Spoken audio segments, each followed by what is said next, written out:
Trump just froze the CFPB. But before we get into it, I want you to watch this clip right here. Pledged to closely track wealth and power. All right, 2 weeks ago, we pledged to closely track wealth and power and the powerful economic forces that are shaping your daily life and threatening your rights. Today, we continue that coverage by spotlighting the work of the Consumer Financial Protection Bureau, or the CFPB, under the leadership of the director, Rohit Chopra. Few government officials have been more despised by Wall Street than Chopra. As a relentless enforcer of consumer protections, he's delivered for working families during his tenure. His resume includes removing medical debt from credit reports, capping overdraft and credit card junk fees, giving consumers greater control over their personal data, forgiving more than $10 billion in student loan debt in 2022 alone, forcing corporate offenders like Wells Fargo to collectively return more than $6 billion to consumers. So yesterday, President Trump fired him. Oof. Chopra's ouster cuts short his 5-year term nearly 2 years early, and it follows mounting pressure from Wall Street, which has been lobbying for his removal. Just 3 days after Trump was sworn in, the Wall Street Journal openly asked, why is Rohit Chopra still employed at the CFPB, end quote. Financial trade publications followed suit, questioning why Chopra remained in office.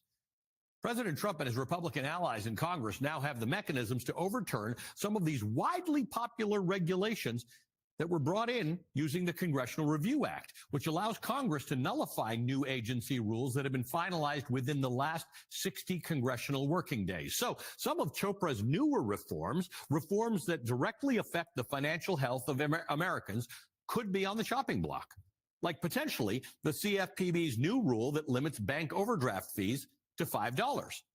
The measure is projected to save households an estimated $5 billion annually.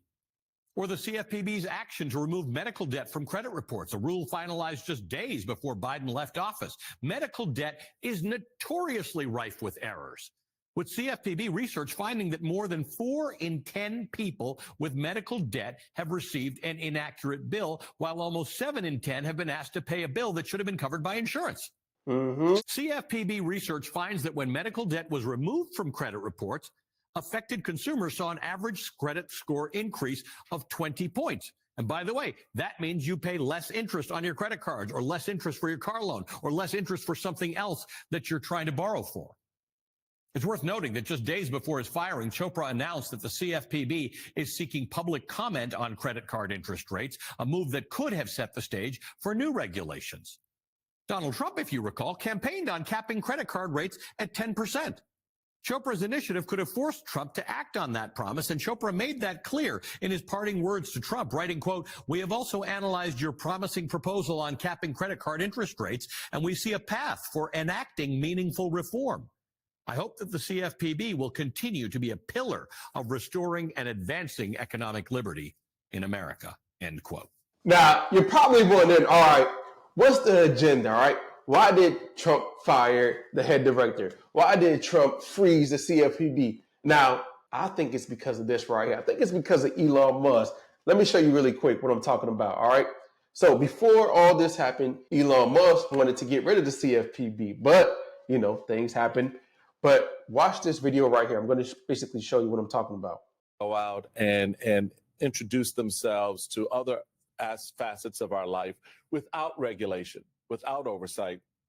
You had, to your point about the platform, X being a financial, you had The Verge noting X was supposed to be a bank by now. This time last year, Musk said in an internal X meeting that it would blow my mind if the service couldn't handle someone's entire financial life by the end of 2024. The first step toward this version is a Venmo-like payment feature that's still in development. X says it has secured money transmitter licenses to process payments in 38 states, including California, but has yet to get approval in key states like New York. They're telling you the plan. The question is, what do we do about it, and what is the impact? Yeah, I think that we have done a lot over the past decade to earn the public support, and that includes from a wide range of those who are skeptical, including conservatives. And behind closed doors, you hear both Republicans, Democrats say, you got to make sure when it comes to all this new uses of data, all of the big tech companies, that you are on guard to make sure that it does not create massive harm. And great, if more tech companies want to jump in the game, we like that. All we're saying is just follow the same laws that everyone else has to. You don't get a free pass because you're well connected or have But they want to knock lobbyists. down those walls. This is a 5-year term. So are you staying? Well, we serve many offices in the government. We have 5-year terms. It's intended to cross over from government to government. But of course, you know, we respect the process. If the president wants us to go, we do that. So he just got fired, right? Trump put somebody in place. Now it just froze everything. But watch this clip right here. I want to show you what's going on. All right, watch this. Billionaire Elon Musk calling for the elimination of the Consumer Financial Protection Bureau on X, writing, quote, "There are too many duplicative regulatory agencies." He is also giving us insight into plans for his Department of Government Efficiency with that comment. So joining us more to discuss, we've got Mick Mulvaney. He is former acting White House Chief of Staff under President Trump and Acting Strategic Advisors co-chair, also former director of the Consumer Financial Protection Bureau. Mick, it's great to have you on. Thank you for making time with us. Just want to get your reaction to that commentary from Trump, obviously as former director of the CFPB, but also you were critical of the organization. Do you agree? I do. In fact, we Of course. examined the possibility of whether or not I had He the agrees. authority to Sure. shut down the agency.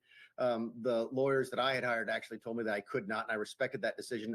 They did, however, suggest that the president of the United States might have the ability to do that. So the extent that Elon Musk and Vivek Ramaswamy and also Russ Vought, the designee for OMB, can shed some light on this, I think it would be extraordinarily helpful and very provocative. Why would it be so helpful? Elon's comments are right on point. If I wanted to be as gracious to Elizabeth Warren as I possibly could be, I'd give her credit for at least the idea. Hey, I think he's just saying that because, like you say, he works in the White House or whatever the case, or former acting White House Chief of Staff. Relationships. Of trying to centralize consumer financial protection into one agency, to sort of take the regulatory oversight authority as it deals with consumers from the half a dozen so federal regulators and centralize those to the CFPB. That never happened. What happened was we simply got a duplicative layer of additional regulatory oversight into the consumer financial protection relationship. So to the extent we're trying to bring efficiencies to the system, either letting the CFPB do what it was supposed to do and take that authority away from others, which is never going to happen, or shutting the CFPB, I'm all in for shutting the CFPB. So, Mick, you don't think there's any risk just in terms of the fact if we do see this dismantled that it's going to weaken consumer protections at all? I mean, show me what regulation couldn't take place, what protection wouldn't exist elsewhere. I mean, that's my whole concern. Again, if I wanted to give credit, it would be the idea of one-stop shopping for regulation is a great idea. They do it in Europe, they do it in Asia.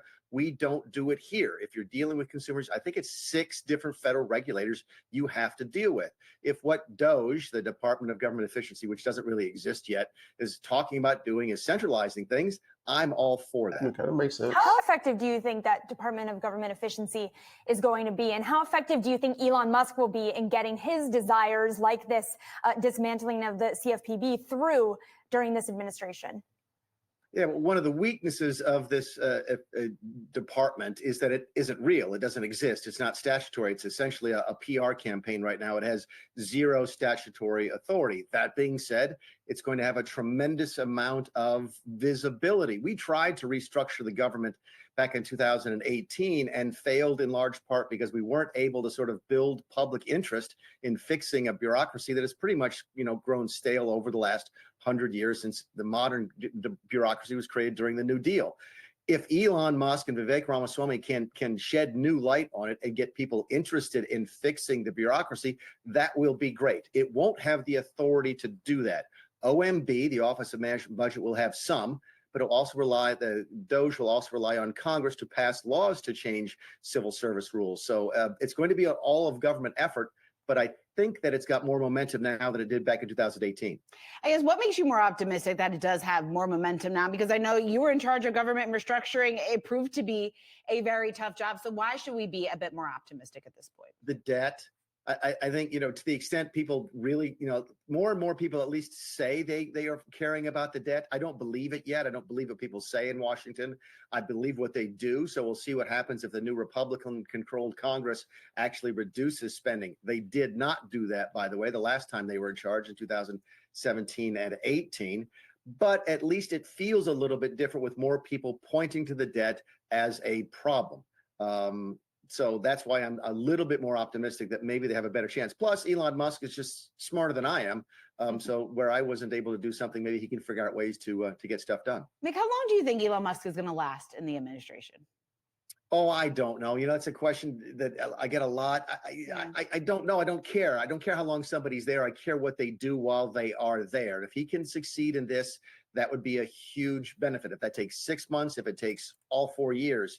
But you got to think that this administration, at least generally, is looking at the calendar in two different pieces. The first 2 years, when they know or expect they'll continue to have control of both the House and the Senate, and in the second 2 years, where there's a chance that that won't be the case. So I think you're going to see an absolute flurry of activity on the legislative front here in the first 2 years. So does that answer your question? Maybe the over-under on how long Elon stays is 2 years. So there's so much to uncover, as you can see, right? There's so much to unpack. But first and foremost, if Trump just froze the CFPB, now some of the things that were in place now are on pause. So that's on pause, right?